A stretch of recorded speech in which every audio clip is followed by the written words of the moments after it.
de un libro, un cuento, La conjura de los necios, de John Kennedy Toole, que fue publicada en 1980, 11 años después del suicidio de su autor. La novela fue publicada por su madre y por el autor y escritor Walker Percy. En Nueva Orleans, esa colorida y vibrante ciudad del sur de Estados Unidos, había y vivía un hombre muy peculiar llamado Ignatius J. Reilly. A simple vista, Ignatius era un tipo difícil de ignorar, pues era muy alto, corpulento, con una enorme barriga que sobresalía debajo de una camiseta súper estirada. Y siempre llevaba puesta una gorra de cazador verde, que se veía como muy fuera de lugar en las cálidas calles de la ciudad de Nueva Orleans. Lo más extraño era su actitud.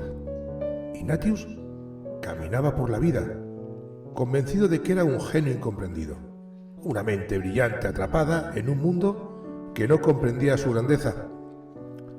Ignatius vivía con su madre, en una modesta casita en el barrio de Nueva Orleans. Su madre era una mujer sencilla y bastante dependiente. Había criado a Ignatius sola y ahora, a su vejez, dependía de él para casi todo. Pero Ignatius no era precisamente el hijo más devoto. Para él, su madre era otra víctima de la corrupción y la decadencia de la sociedad moderna, aunque a menudo la culpaba de sus propios problemas. Ignatius pasaba el día y los días encerrado en su habitación, rodeado de montones de cuadernos en lo que escribía lo que él creía que eran profundas reflexiones filosóficas. Despreciaba la modernidad y la cultura pop, desde el cine hasta la música, pasando por los valores capitalistas que, según él, habían arruinado el mundo. Sus escritos eran una mezcla de críticas histéricas contra todo lo que le rodeaba porque, según él, la sociedad necesitaba ser salvada y solo él podía hacerlo. Sin embargo, parece que el destino tenía otros planes. Un día, Irene, su madre, tuvo un accidente mientras conducía. Irene chocó el coche y, como consecuencia, se vio obligada a pagar una considerable suma de dinero para reparar los daños. Debido a esto, la situación financiera de los Reilly, que ya era bastante ajustada, empeoró drásticamente. Para Ignatius, la única solución era clara. Él tendría que salir al mundo y conseguir un trabajo. Esta idea lo llenó de horror, le aterrorizaba. Trabajar, para él, era una aberración, un sacrificio innecesario que solo los tontos aceptaban. Pero la realidad apretaba y no había otra alternativa. Así que comenzó ese extraño viaje de Ignatius por el mundo laboral en Nueva Orleans. El primer trabajo de Ignatius fue en una fábrica de pantalones llamada Levi Pants. Levi Pants era un negocio en decadencia, dirigido por un dueño apático, Gus Levy, que apenas mostraba interés en la fábrica que había heredado. El lugar estaba prácticamente desmoronándose.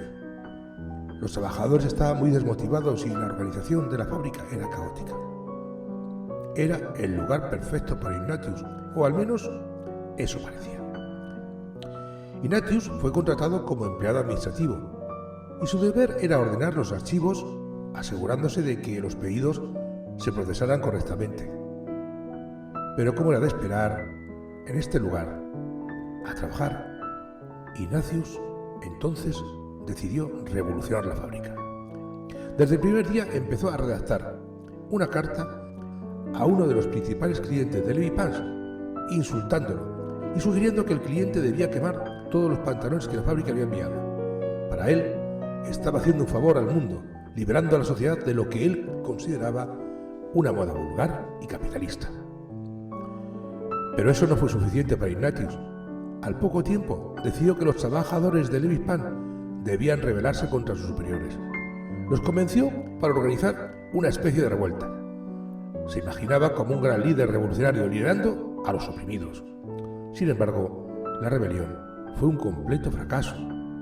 Los empleados no le hicieron caso y Gus Levy ni siquiera se dio cuenta de lo que estaba ocurriendo.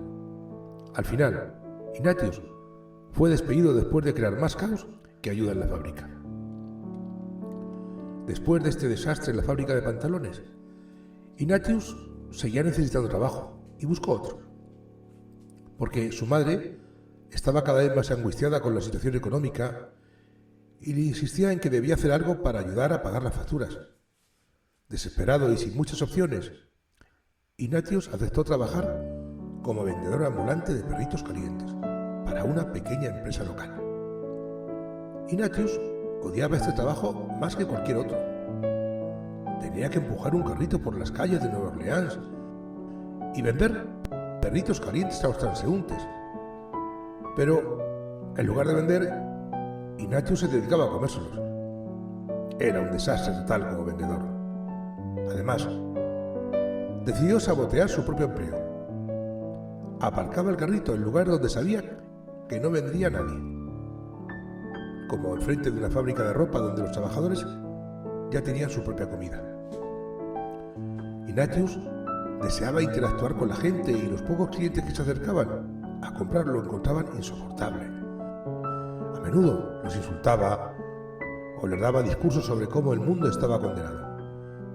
Eventualmente, la empresa de perritos calientes se dio cuenta de que Ignatius era más un estorbo que una ayuda. Y una vez más, fue despedido. Mientras Ignatius iba de trabajo en trabajo, su vida personal se complicaba aún más.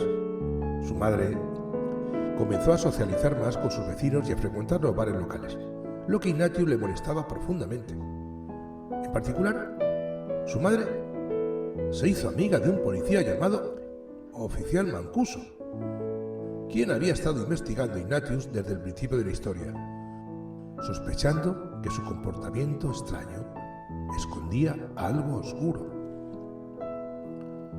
Al mismo tiempo, Ignatius empezó a escribir cartas a su vieja amiga y rival, Marina Minkoff, una joven rebelde y activista que vivía en Nueva York. Marina era todo lo contrario a Ignatius: liberal, abierta al mundo moderno, siempre involucrada a causas sociales. A pesar de sus diferencias, ellos mantenían una relación complicada. Se insultaban constantemente, pero también se atraían de una forma extraña. En sus cartas, Ignatius intentaba convencer a Marina de la justicia de su cruzada personal, mientras Marina le respondía sugiriéndole que se enfrentara a sus propios problemas y dejara de culpar al mundo de todo. El caos en la vida de Ignatius llegó a un punto álgido, cuando la madre de Ignatius, desesperada por la situación financiera y por su situación emocional, decidió que su hijo debía ser internado en un hospital psiquiátrico. El mundo de Ignatius, que ya estaba a punto de desmoronarse, parecía estar colapsándose por completo. Todo lo que había intentado, aunque a veces de manera absurda y estúpida, había fracasado. Los personajes que lo rodeaban, desde el policía Mancuso hasta los empleados de Levis Pan y los vendedores de perros calientes, se vieron en una especie de confederación en su contra, sin que él lo supiera. Pero justo cuando parecía perdido, apareció Marina Minkoff. Llegó a Nueva Orleans para salvar a Ignatius de ser internado. Marina, a su manera, veía a Ignatius un hombre perdido que podía ser rescatado. Tal vez por amor o tal vez por compasión. Ignatius, en su confusión, aceptó huir con ella.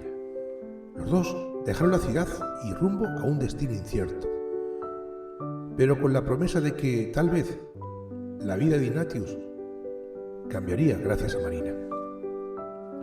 Y así, Ignatius Reilly dejó atrás Nueva Orleans, una ciudad que había sido testigo de una extraña lucha contra la modernidad, el trabajo y todo lo que representaba el mundo que odiaba. Pero aunque se fue, dejó una estela de caos y confusión, y de alguna manera hizo que la ciudad fuera un poco más divertida y también un poco más absurda. En definitiva, Ignatius Reilly era un hombre que, en su intento por salvar el mundo de la estupidez, se convirtió en un héroe divertido, de su propia confederación de tontos. Que tengas un feliz día.